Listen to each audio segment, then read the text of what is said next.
একসময় স্লোগান উঠত বাংলাদেশের জান, বাংলাদেশের প্রাণ সাকিব আল হাসান।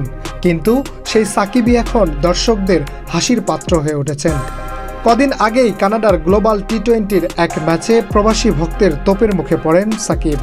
এবার আবারও আক্রমণের শিকার হলেন তিনি। ছড়িয়ে পড়া একটি ভিডিওতে দেখা যাচ্ছে ক্রিকেটারদের সঙ্গে মাঠ ছেড়ে বেরিয়ে যাওয়ার সময় দালাল সাকিব, টোকাই সাকিব, ভুয়া ভুয়া বলে স্লোগান দিচ্ছেন প্রবাসী বাংলাদেশিরা। এ সময় কেউ কেউ আবার অশ্রাব্য গালাগালও দেন। দালাল সাকিব, দালাল সাকিব, টোকাই সাকিব, টোকাই সাকিব, ভুয়া ভুয়া ভুয়া ভুয়া সাকিব। এর আগে খেলা চলাকালেও বেশ কয়েকবার টিজিং এর শিকার হন সাকিব। সাকিব ভাই পদ আছে না গেছে বলে অনেককে প্রশ্ন করতে দেখা যায়। সাকিব ভাই পদ আছে না গেছে? গেছে না। এর আগে সংসদ বিলুপ্তি হওয়ার নির্ধারিত সময়ের আগেই সংসদ সদস্য হিসেবে সাকিব সহ অন্যান্যদের মেয়াদ ফুরিয়েছে।